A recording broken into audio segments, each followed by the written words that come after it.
Okay.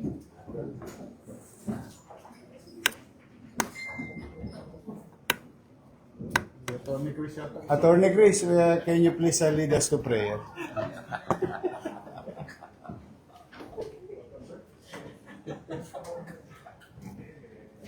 Pumayat na siya. At least maganda yung umaga mo. Wala pa. Ayan.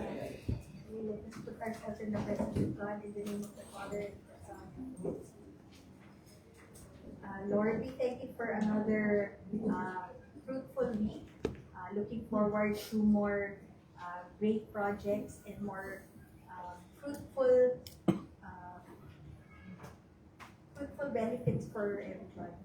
May we also pray for each one that we may be guided by God and His plans for the city of Manila. We thank you for our mayor who has a vision for the city and concern for each and every constituent of Manila.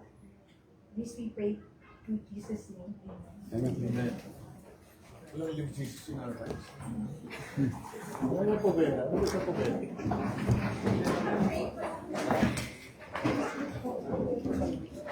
Okay, kung wala si General dito. Oh, Dito ko. Sa pubeta. Ito lang ba? Sa pubeta meron din.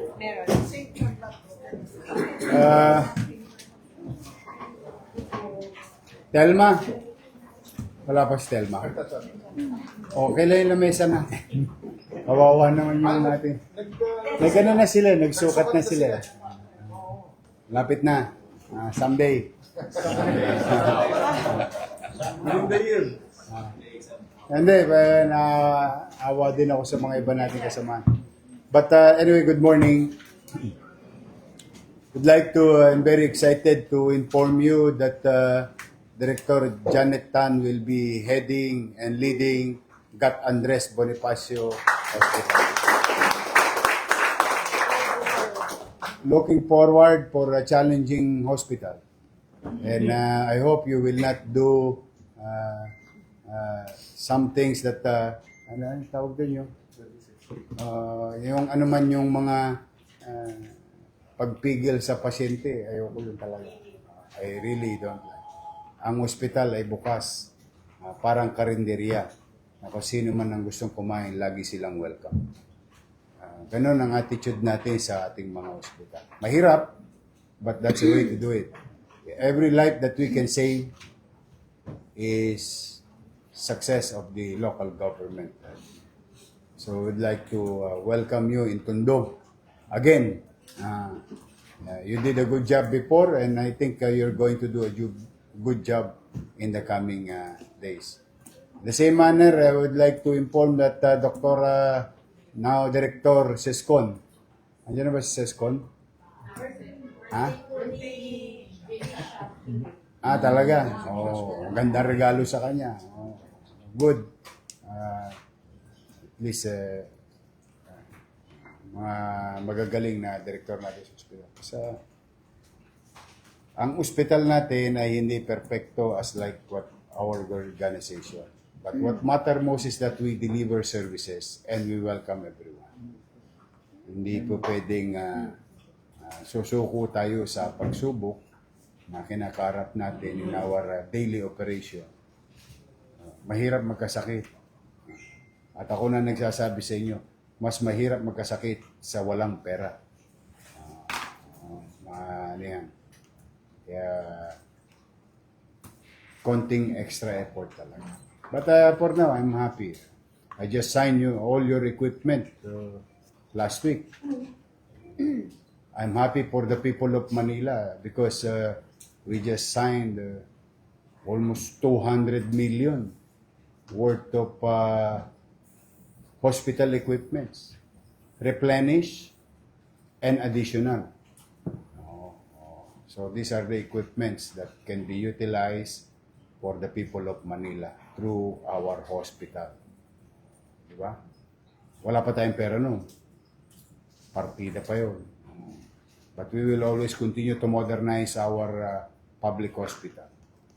And I'm finished with the 73 applicants with regard to Baseco Hospital.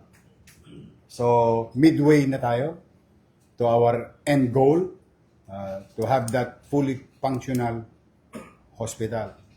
And last week, a few days ago, I've heard that the city personnel's office and city administrator conducted interview again, or what you call city board, for additional medical professional going to join us in Baseco Hospital. Dati walang aplikante, no? Ngayon, ikaw na nananawa. Sabi ko sa iyo. Ang ano lang naman dyan, maganda kasi dyan, permanent employment yan. Good for them. So, thank you very much. Okay. Pasensya kayo ng pagpapasensya nyo ko lagi. Housing, so engineering yun. Education, mga eskwelahan yun. Housing, education, at higit sa lahat, healthcare.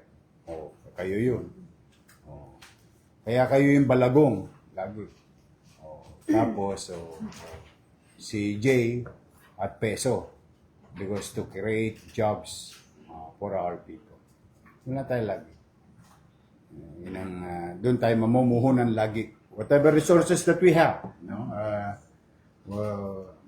we'll spend it efficiently confronting the same policy, programs of governance of the City of Manila under our watch. MBN, Minimum Basic Needs.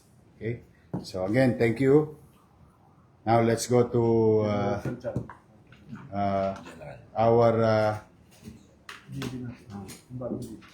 we'd like to welcome in our meeting our new District Director, General Santiago.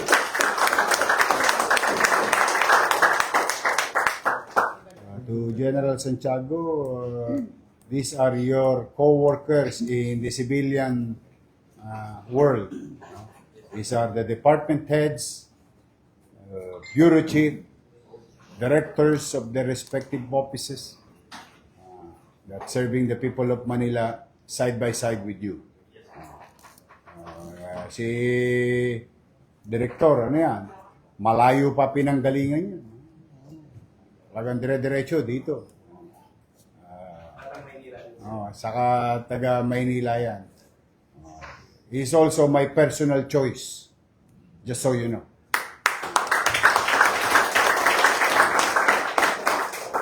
And I'm proud also of General Abad.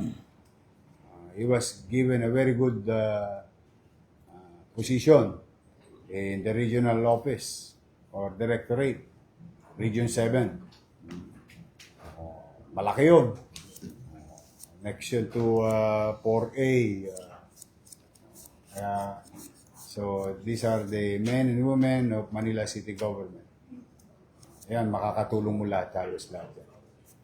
So thank you and welcome to the City of Manila. Welcome back. Batang Maynila to, it's